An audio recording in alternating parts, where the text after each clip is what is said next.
దేవుని పరిశుద్ధ నామమునకు మహిమ కలుగునుగాక. దేవుని వాక్యమును చదువుకుందాం. పరిశుద్ధ గ్రంథములో నుండి చదువుకుందాం.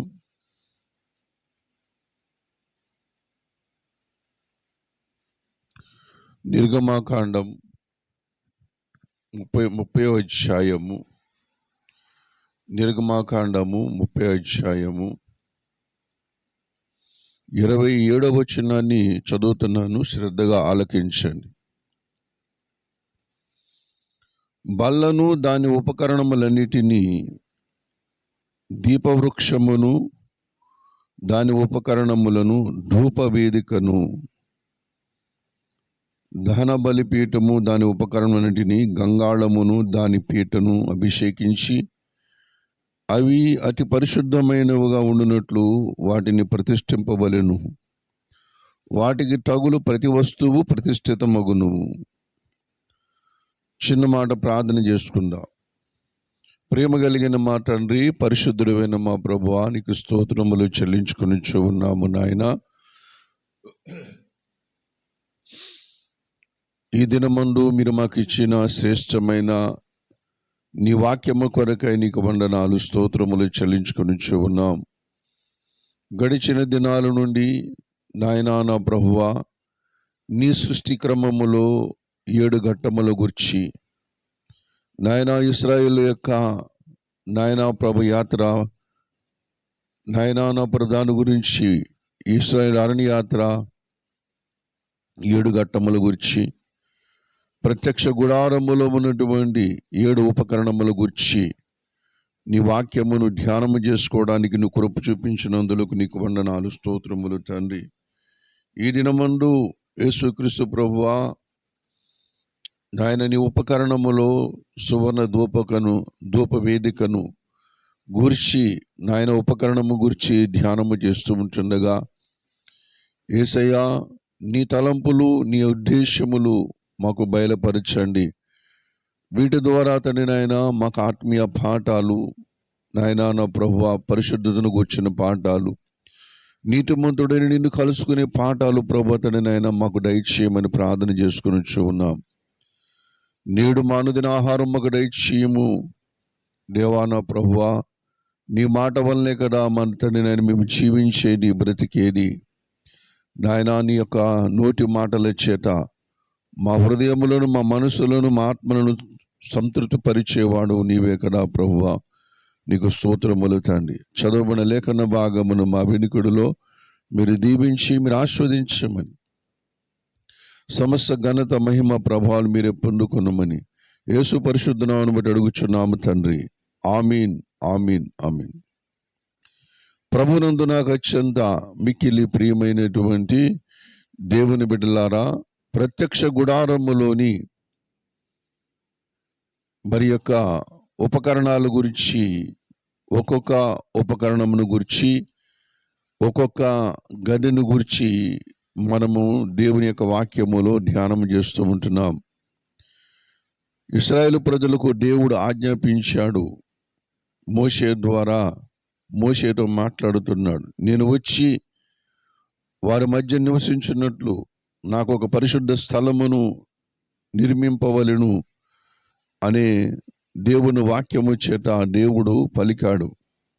దేవుడే పలికాడు, నాకు ఒక పరిశుద్ధ స్థలము నిర్మించమని మోషేతో మాట్లాడుతూ ఉంటున్నాడు.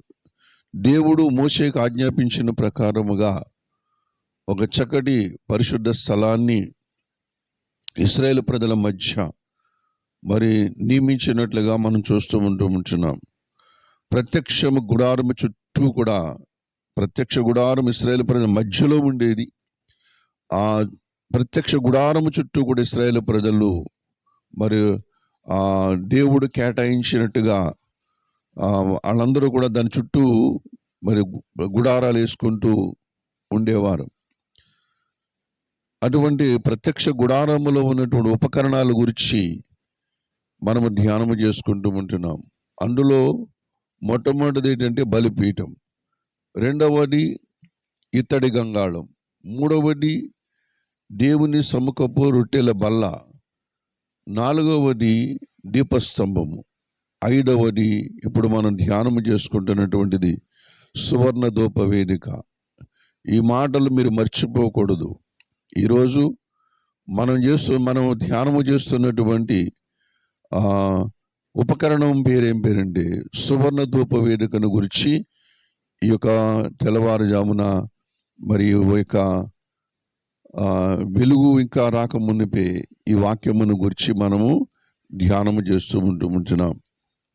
దేవుడు మనకిచ్చిన మహాకృపను బట్టి ప్రభుని స్తుతించుకుంటూ మరి ఈ మాటను మనము ధ్యానము చేసుకుంటూ ఉంటున్నాం. సువర్ణ ధూప వేదిక. ప్రభునందు ప్రియమైనటువంటి వాళ్ళరా, సువర్ణ ధూప వేదిక అంటే దేవుడు మానవుణ్ణి కలుసుకునే స్థలం. సువర్ణ ధూప వేదిక మానవుణ్ణి దేవుడు కలుసుకునే స్థలం. ప్రతి మనిషిని దేవుడు కలుసుకునే స్థలం ఏంటంటే ఈ సువర్ణ ధూప వేదిక దగ్గరికి కలుసుకుంటూ ఉంటాడు. ప్రభునందు ప్రియమైనటువంటి వాళ్ళరా, కాబట్టి ఈ మాటను మనము కాస్తంత ధ్యానము చేసుకుందాం. నిర్గమాకాండం 30వ అధ్యాయంలో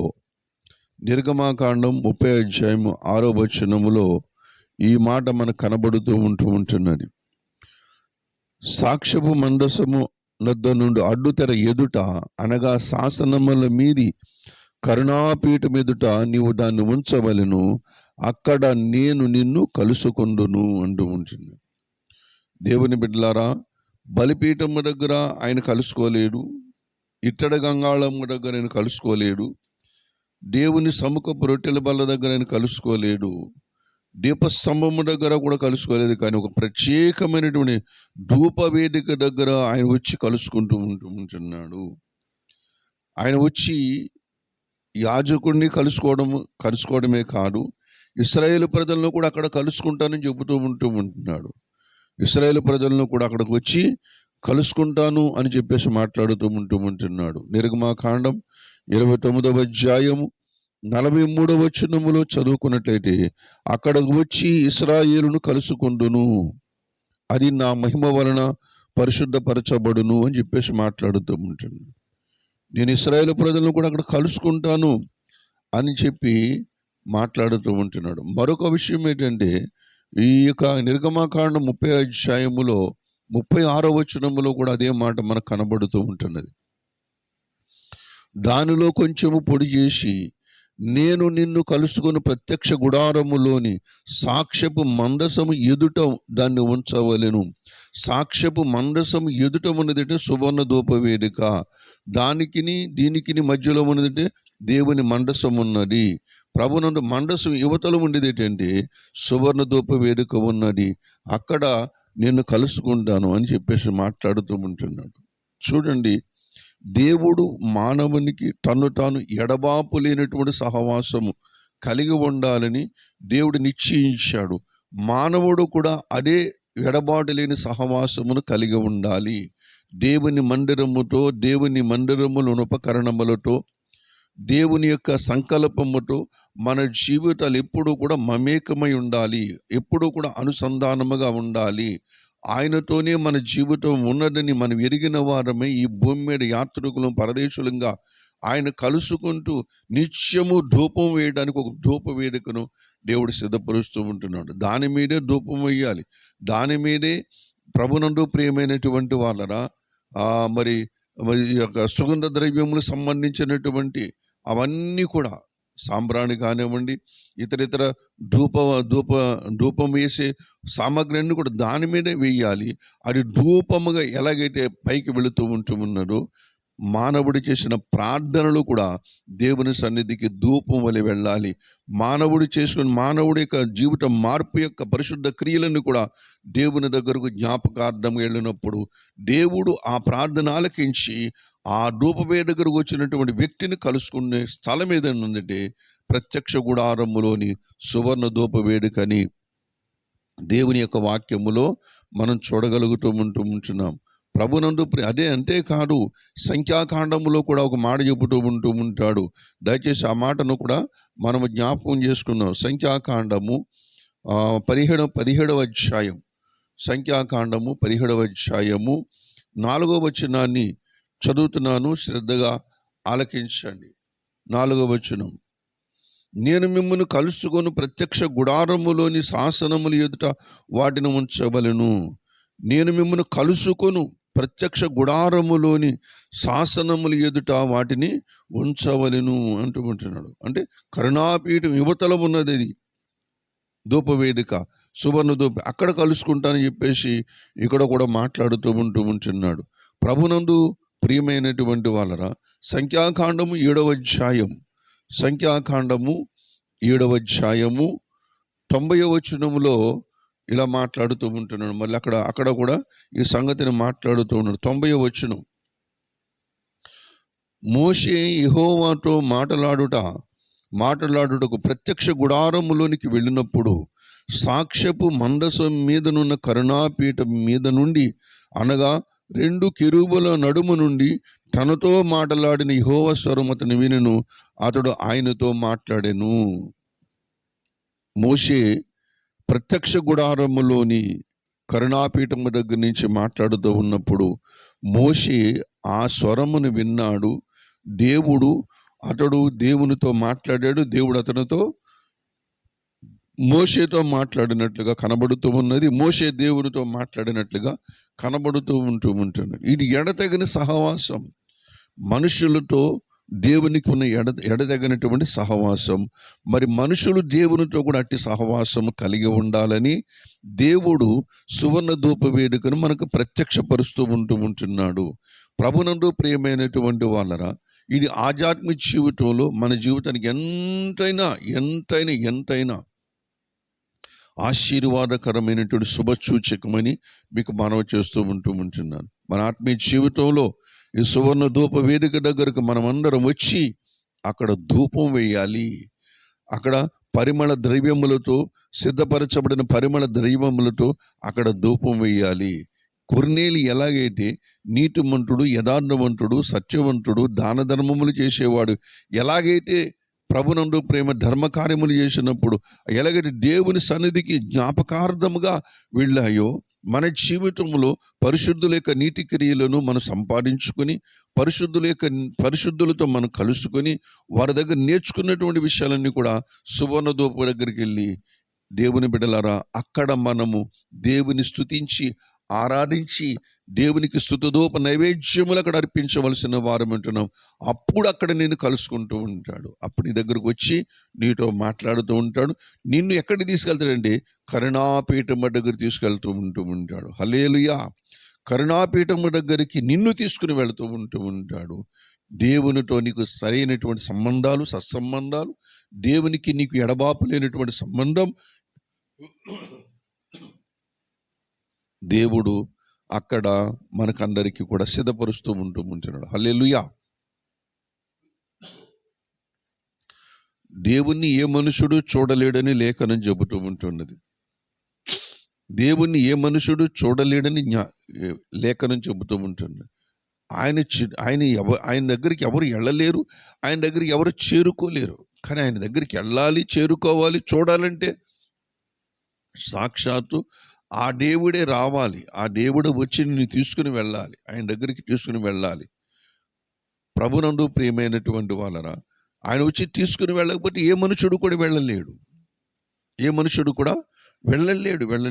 కాబట్టి ఆయన తీసుకుని వెళ్ళడానికి ఆయన నీ కోసం, నా కోసం ఈ లోకమునకు వచ్చినట్లుగా, మన పాపములన్నీ పరిహరించినట్లుగా, మనల్ని నిర్దోషులుగా తీర్చున్నట్లుగా, మన పరిశుద్ధులుగా తీర్చున్నట్లుగా తన అమూల్యమైన రక్తమును మనకి ఇచ్చారు గనక ఆ రక్తము ద్వారా పాపాన్ని జయించగలిగాం, లోకాన్ని జయించగలిగాం, దుష్టుని జయించగలిగాం, దుష్టుడు కోటగోడలన్నీ కూలగొట్టగలిగాం.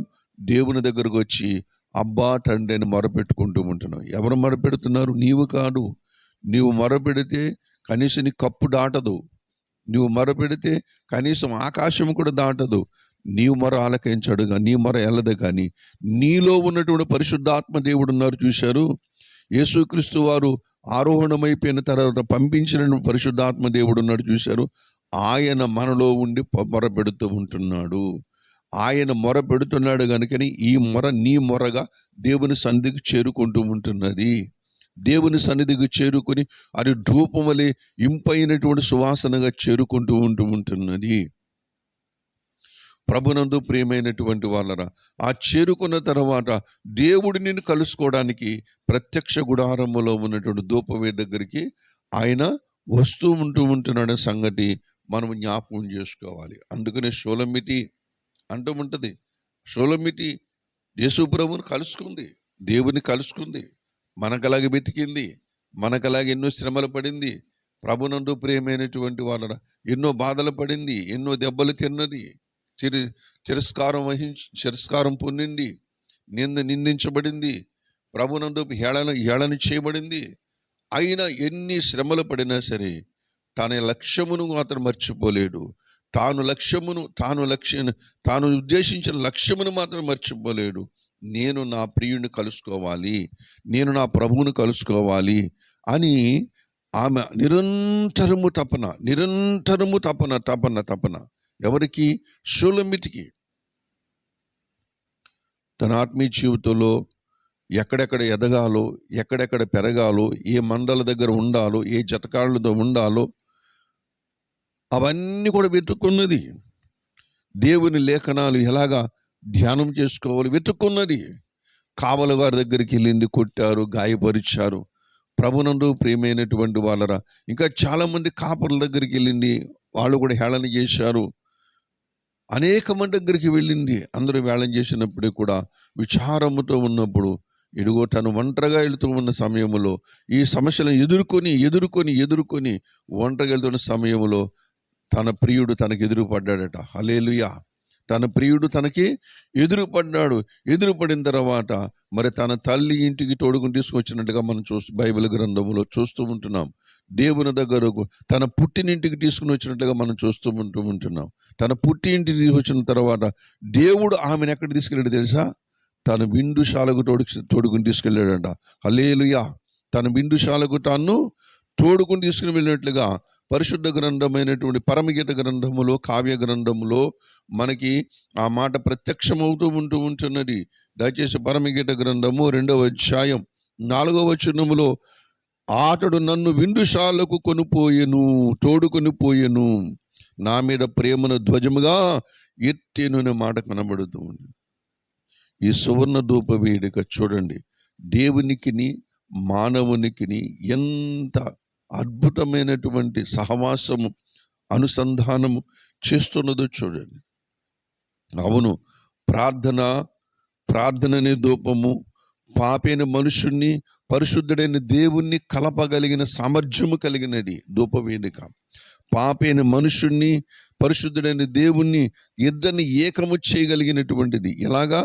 ఆయన ఇచ్చిన రక్షణ సంకల్పమును బట్టి. బలిపీఠము దగ్గరకు వచ్చావు గనక, ఇత్తడి గంగాళము దగ్గరకు వచ్చావు గనక, దేవుని సముఖపు రొట్టెల బల దగ్గరకు వచ్చావు గనక, దీపస్తంభము దేవుడు నియమించిన ఉపదేశ క్రమము దగ్గరకు వచ్చావు గనక, ప్రభునందు ప్రియమైనటువంటి వాళ్ళరా, దేవుడు నిన్ను అక్కడ కలుసుకొని విందుశాలకు తోడుకుని తీసుకుని వెళ్ళినటువంటి అనుభవం మనకు కనబడుతూ ఉంటున్నది. అంతేకాదు, ప్రభునందు ప్రియమైనటువంటి వాళ్ళరా, దేవుని దగ్గర విజ్ఞాపన చేయడానికి కూడా మరి ఇంత గొప్ప భాగ్యం మనకి దొరుకుతూ ఉంటున్నది.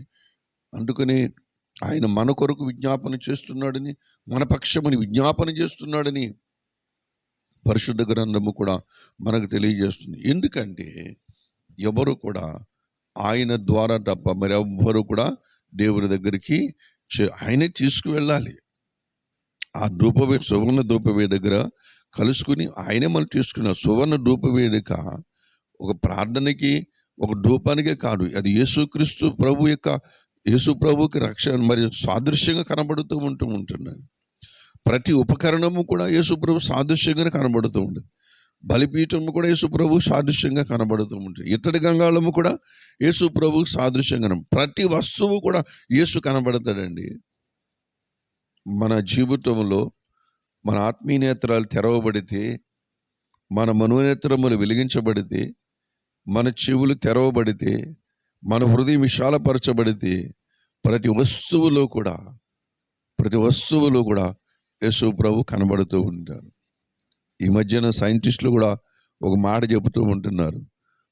మన ప్రతి డిఎన్ఏలోనంట ప్రతి కణములోను డిఎన్ఏ ఉంటుంది. డిఎన్ఏలోనంట యేసు ప్రభును గుర్చినటువంటి గుర్తు ఉన్నదటండి. దేవుని గుర్చినటువంటి గుర్తు ఉన్నదటండి. ప్రతి వస్తువులో కూడా ఆ గుర్తు ఉన్నది. దేవుడు త్రిత్వమై ఉన్నాడు. ప్రతి వస్తువులో కూడా త్రిత్వం ఉంటుంది. మూడు కలిసి ఉన్నది వస్తువుగా తయారవుతూ ఉంటుంది. ఏదైనా సరే, ఒక ఫలము తీసుకోండి, ఒక విత్తనం తీసుకోండి, ఒక నీటిని తీసుకోండి, అన్నిటిలో కూడా దాంట్లో గాలిని తీసుకోండి, అగ్నిని తీసుకోండి. ఏ వస్తువును కూడా అగ్నిని ఆలోచన చేసినా దాంట్లో మూడు ఉంటాయి. అలాగే నీటిని జ్ఞాపకం చేసుకుని నీటిని తీసుకున్న దాంట్లో మూడు ఉంటాయి. ఒక విత్తనం తీసుకున్న దాంట్లో మూడు రకాల భాగాలు ఉంటాయి. మూడు భాగాలు కలిస్తేనే విత్తనం అవుతూ ఉంటుంది. ఏది తీసుకున్నా సరే, ఏ వస్తువు తీసుకున్నా సరే, మనిషిని తీసుకోండి, అతనిలో మూడు ఉంటాయి. ప్రాణము, శరీరము, ఆత్మ మూడు ఉంటాయి. అలాగే ప్రతి వస్తువును ఆలోచించటం వలన దేవుడు ప్రతి వస్తువును దాంతోనే ముద్రించాడు. త్రిత్వంతోనే ముద్రించాడు ప్రతి వస్తువును కూడా. ప్రభునందున అత్యంత మిక్కిలి ప్రియమైనటువంటి దేవుని బిడ్డలారా, కాబట్టి ప్రతి దానితోనూ కూడా యేసు ప్రభు వారు ముడిపడి ఉన్నారు. అందుకని సృష్టిలోని ప్రతి వస్తువును ఆలోచించటం వలన దేవుని యొక్క దేవత్వము తేటపరచబడుతున్నది ఉంటూ ఉంటాడు. కాబట్టి దేవుని ప్రజలారా, ఈ మాటలు గమనించండి. యేసు ప్రభు లేకుండగా ఎవరూ కూడా తండ్రి దగ్గరికి చేరుకోలేం. యేసు ప్రభు లేకుండగా తండ్రి దగ్గర కట్టిపెట్టాడు, పరలోకం చేరుకోలేం. యేసు ప్రభు లేకుండగా నరక శిక్షను తప్పించుకోలేం. యేసు ప్రభు లేకుండగా ఈ లోకాన్ని మనం జయించలేం. యేసు ప్రభు లేకుండగా పాపాన్ని నుంచి కూడా మనం విడుదల పొందలేం. కాబట్టి యేసు ప్రభు నమ్ముకున్న ప్రతివాడు కూడా పాపము నుంచి విడిపించబడతాడు. యేసు ప్రభు నమ్ముకున్న ప్రతివాడు కూడా మరణములోంచి జీవములోనికి దాటగలుగుతాడు. యేసు ప్రభు నమ్ముకున్న ప్రతివాడు కూడా తీర్పులోనికి వెళ్ళకుండగా జీవములోనికి ప్రవేశిస్తూ ఉంటాడు. కాబట్టి ప్రత్యక్ష గుడారములోని సువర్ణ ధూప వేదిక ఎంత విశిష్టమైనదో చూడండి. ప్రతి వస్తువు కూడా విశిష్టమైనది, ప్రతి ఉపకరణము కూడా విశిష్టమైనది.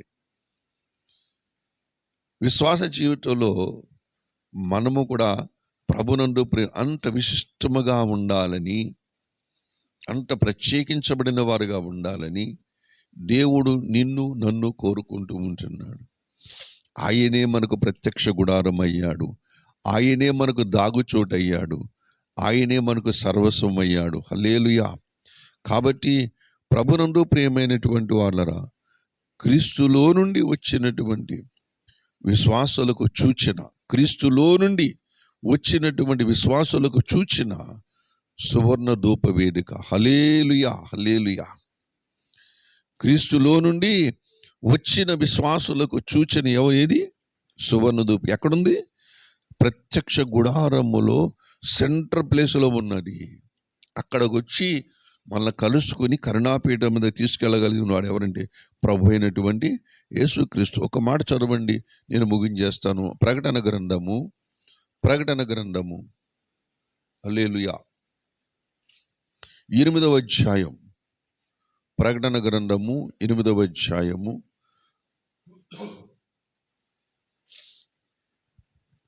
3వ వచనము 4వ వచనం చదువుకుందాం. మరియు సువర్ణ ధూపార్తి చేత పట్టుకొని ఉన్న వేరొక దూత వచ్చి బలిపీఠం ఎదుట నిలువగా, సింహాసనం ఎదుట ఉన్న సువర్ణ బలిపీఠము పైన పరిశుద్ధులందరి ప్రార్థనలతో కలుపుటకై అతనికి బహు ధూపద్రవ్యములు ఇయ్యబడెను. అప్పుడు ఆ ధూపద్రవ్యములు పొగ పరిశుద్ధుల ప్రార్థనలతో కలిసి దూత చేతిలో నుండి పైకి లేచి దేవుని సన్నిధిని చేరెను. ప్రభునందు ప్రియమైనటువంటి వాళ్ళరా, ఇక్కడ కూడా పరలోకములో కూడా ఈ సువర్ణ ధూప వేదిక మనకి కనబడుతూ, సువర్ణ బలిపీఠం పైన ఉన్నటువంటి సువర్ణ ధూప వేదిక కనబడుతూ ఉంటున్నది. అక్కడ బహు ధూపద్రవ్యములు ఇవ్వబడినట్టు ఉంటున్నాడు. అక్కడ పరిశుద్ధుల ప్రార్థనలందరితో పాటు బహు ధూపద్రవ్యములు ఇవ్వబడ్డాయి. ఇంకా చాలామంది ప్రార్థనలు చేసినటువంటి ధూపద్రవ్యములు మరి ఇవ్వబడ్డాయి. అవన్నీ కూడా దేవుని సముఖం ఎలాగంటే చేరుకుంటూ ఉంటున్నాయి. దేవుని సన్నిధికి చేరెను అనే మాట మనకి ఇక్కడ కనబడుతూ ఉంటున్నది. కాబట్టి ప్రభునందు ప్రియమైన వాళ్ళ సువర్ణ ధూప వేదిక దేవుడు నీకు ఇచ్చిన గొప్ప అవకాశం ఏంటంటే ప్రార్థన ప్రార్థన ప్రార్థన. దేవుని సన్నిధిలో మరి కూర్చుండి మోకరించి ఎవరైతే ప్రార్థన చేస్తూ ఉంటారో వారు సువర్ణ ధూప వేదిక దగ్గర ఉన్నట్టు లెక్క. వారు ప్రార్థనలు దేవుడు ఆలకిస్తూ ఉంటాడు.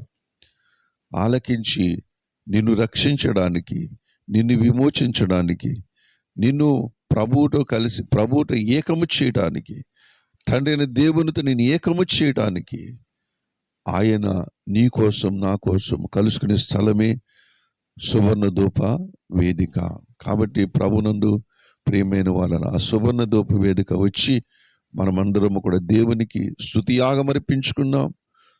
ధూప ద్రవ్యములు, ఇంపైన సువాసన, యథార్థమైన హృదయం, నీటిగల మనస్సు, సత్యముతో కూడిన జీవితం, మరి యథార్థతో కూడినటువంటి బ్రతుకుతో దేవుని ఎదుట మనము ధూపం వేద్దాము. రండి, దేవుని ఎదుట ధూపం వేసుకుని ప్రార్థన చేసుకుని మన జీవితాలు ధన్యం చేసుకుందాం, మన కుటుంబాలను ధన్యం చేసుకుందాం, మన బిడ్డలందరినీ కూడా దేవునికి అప్పచెప్పుకుందాం. రండి ప్రార్థన చేసుకుందాం. దేవుడి మాటలు మన వినికుడిలో దీవించునుగాక.